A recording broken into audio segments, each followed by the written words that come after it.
Hey, what's going on, everybody? Hey, happy Saturday for those of you where it's still Saturday.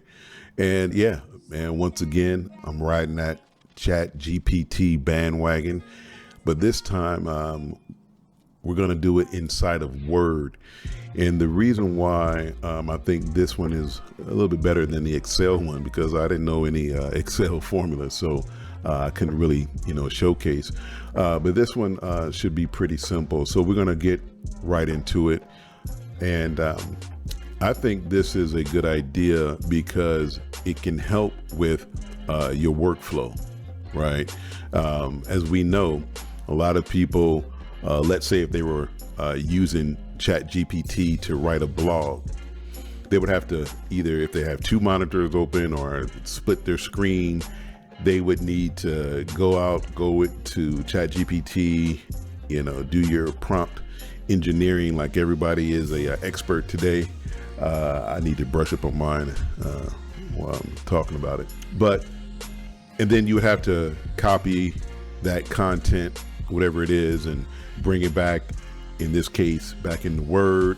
And then if you want some more, you have to go back and, just go back and forth. Well, this is a good reason, I think, to have it integrated right inside of Word. All right, so let's see what's up. Let me ask something simple. How deep is the Pacific Ocean? Yeah. All right, so as you see, ChatGPT, simple interface. Don't need anything crazy, and I could have partied on this UI, and I may still do some real cool stuff like what they're doing with the Bing integration. Maybe I could do some of that in here to some degree. So we're going out. We're calling the endpoint. Bam! It came back. The average depth, Pacific Ocean. I have no way of verifying that besides going to Bing. I was getting ready to say Google, but here's the cool part.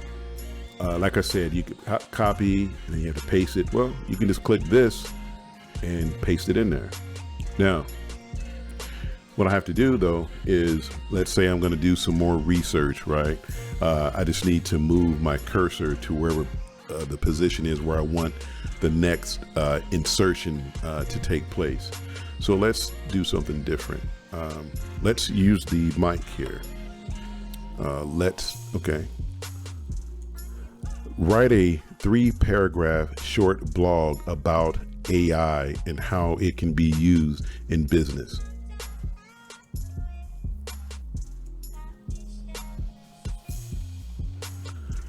Okay, it's going out, hitting the endpoint. Sometimes it takes a little bit longer, and I don't know if it's because of, there it is. I was going to say because of the API that I'm using is slightly different than the one ChatGPT uses.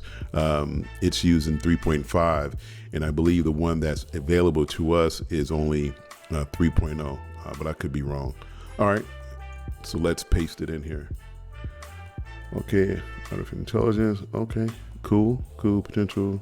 All right, that works. Okay, let's do one more here. Let's see. Okay, I got one. Explain to me, like I'm a 14-year-old, about how thermodynamics work and provide at least 3 examples.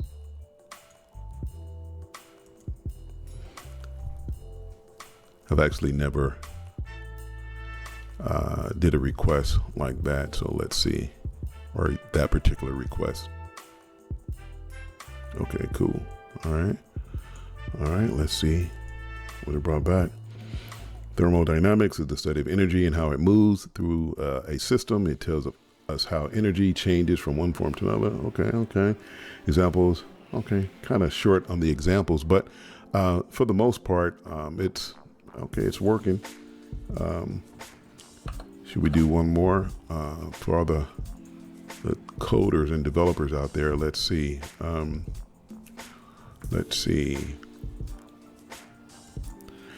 Write me a function on how to call a ChatGPT API endpoint.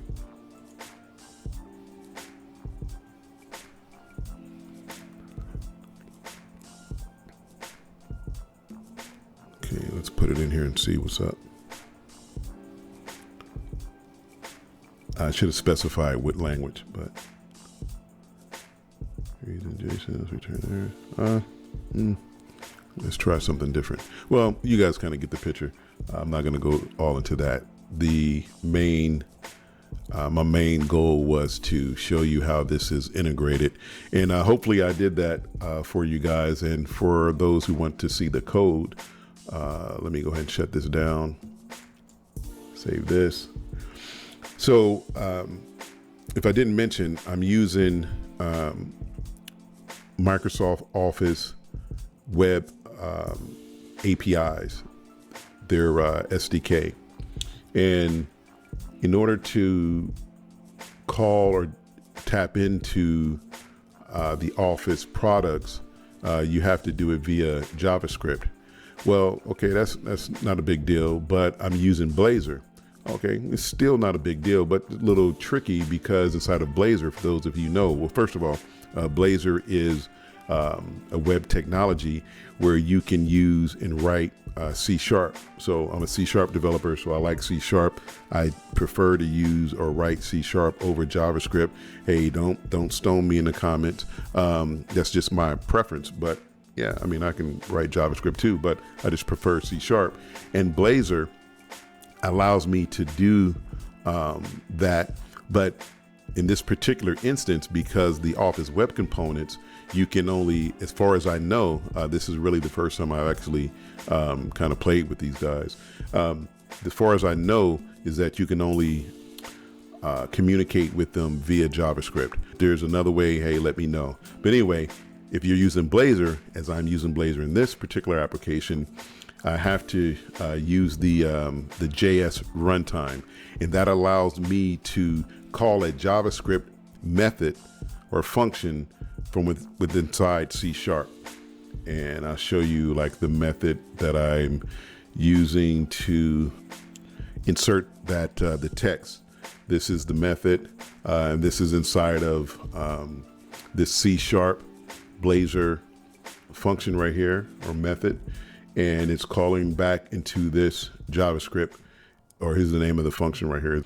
It comes in here and it's just grabbing that. I'm passing as a parameter the response that came back from ChatGPT, the AI, or OpenAI, and I'm inserting that response into the body of the Word document right here. That's all. And there's some other different methods and stuff that you can do, but for this demonstration, I just kept it real simple. So that's what we're doing here.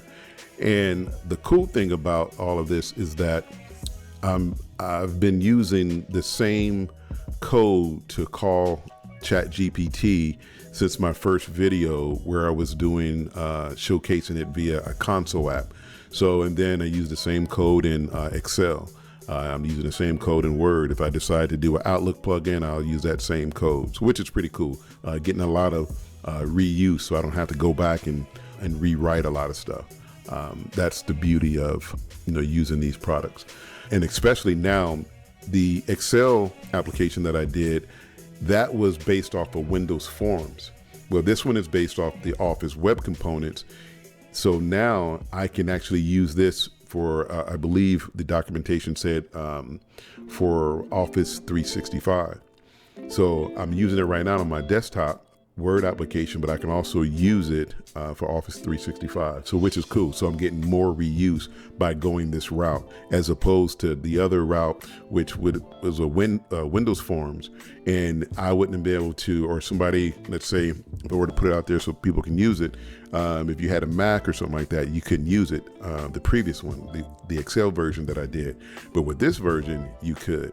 So anyway, I just think that's pretty cool. But hey, if you guys can do me a favor out there, I'm trying to, every YouTuber says this, I'm trying to grow this channel, man. So please hit subscribe. No, for real, but I am. I'm kind of enjoying doing these little demos and proof of concepts. And if you like them and if they're helping you out, if they're sparking ideas, then yeah, man, subscribe, or at least hit the like button, preferably subscribe and hit the like button and comment. And in the comments, if you want to see a different type of integration, or, you know, right now, since I'm on that ChatGPT bandwagon with some other Microsoft products or some other products that's out there, you know, let me know if I can, you know, get to them and use them, or if I have them installed or whatever. Just let me know in the comments, you know, let's get engaged. So, but I appreciate all of you who have been watching the videos thus far, and the subscribers that have subscribed. Hey, appreciate that. Share the link, and you guys have a great one. All right, peace.